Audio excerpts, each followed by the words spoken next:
साथियो, जय भीम.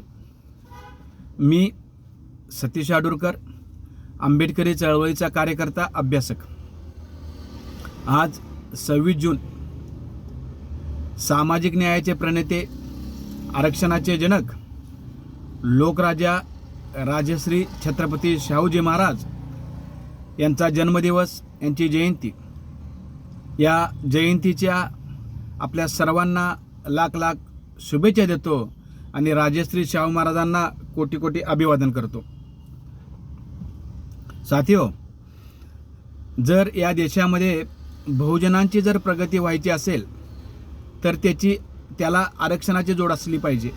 म्हणून आरक्षणाची भूमिका घेऊन त्याची अंमलबजावणी करणारे असे हे लोकराजा राजश्री शाहू महाराज हे या देशाचे द्रष्टे राज्य होते. तसेच आपल्या करवीर संस्थानामध्ये शाहू महाराजांनी अनेक समाजोपयोगी कामे केलेली आहेत.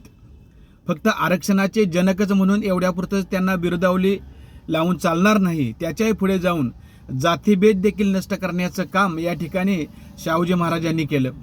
म्हणजेच आपल्या सख्या चुलत बहिणीचा विवाह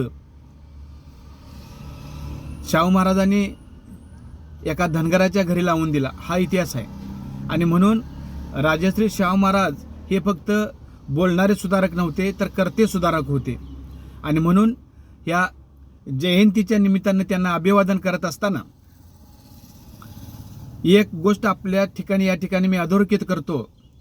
ती बाब म्हणजे परवाच एक व्हिडिओ आमच्या बघण्यामध्ये आला की मातंग समाजाचा वर्गीकरणासाठी आणि वर्गीकरण करण्यासाठी आझाद मैदानावर त्यांचा मोर्चा आला होता. आणि मोर्चातला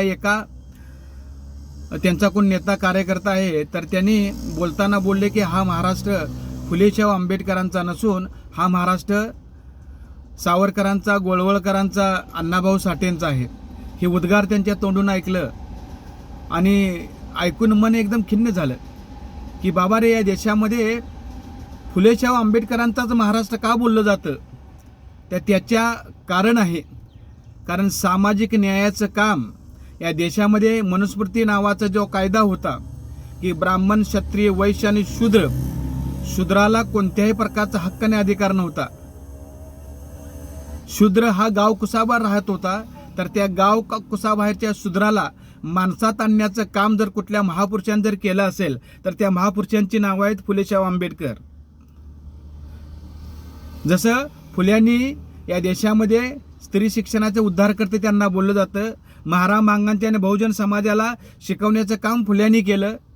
शाहूराजांनी त्यांच्या हयातीमध्ये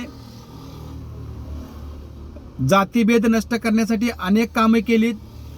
बहुजन समाजाची मुले शिकली पाहिजेत यासाठी त्यांनी हॉस्टेलची निर्मिती, वसतिगृहाची निर्मिती कोल्हापूर संस्थानामध्ये, करवीर संस्थानामध्ये केली. तसेच आपल्या जन्मदिनी, आपल्या वाढदिनी त्यांनी एक आरक्षणाची भूमिका घेऊन आरक्षणाची अंमलबजावणी केली. त्यासाठी अनेक प्रयोग त्यांनी केले. बहुजन समाजातील लोक व्यवसायामध्ये गेले पाहिजेत, त्यांचा उद्धार झाला पाहिजे या अनुषंगाने त्यांनी अनेक कामे केलीत. आणि म्हणून जशी हंटर कमिशन समोर महात्मा फुलेंनी आरक्षणाची भूमिका 1882 साली त्यांच्या निदर्शनास आणून दिली, तर त्याचं कायद्यामध्ये रूपांतर डॉक्टर बाबासाहेब आंबेडकरांनी केलं. हा इतिहास आहे आणि हा इतिहास आम्ही डावलू शकणार नाही. आणि म्हणून त्या समाजाच्या नेत्याला, कार्यकर्त्याला माझी एक विनंती आहे की बाबा रे, हा इतिहास पुसायचं काम करू नकोस. हा इतिहास कोणी जर पुसण्याचा प्रयत्न केला तर तो स्वतः संपून जाईल, पण तो इतिहास पुसू शकणार नाही. कारण या देशामध्ये फुले शाहू बाबासाहेबांचं योगदान अनन्यसाधारण आहे. आणि म्हणून हा महाराष्ट्र हा फुले शाहू आंबेडकरांचाच आहे. हा पुरोगामी महाराष्ट्र छत्रपती शिवाजी महाराज, शाहू महाराज, महात्मा ज्योतिराव फुले आणि विश्वरत्न परमपूज्य डॉक्टर बाबासाहेब आंबेडकर यांचाच आहे. आणि त्याच्याही पुढे जाऊन मी सांगतो की हा देश ज्या संविधानावर चालतो ते संविधान आमच्या बापाने दिलंय, हे आम्हाला सर्वांना माहीत आहे. म्हणून हा देश विश्वरत्न परमपूज्य डॉक्टर बाबासाहेब आंबेडकरांचा आहे आणि राहील. एवढंच बोलतो आणि थांबतो. जय भीम, जय बुद्ध, जय भारत, जय संविधान.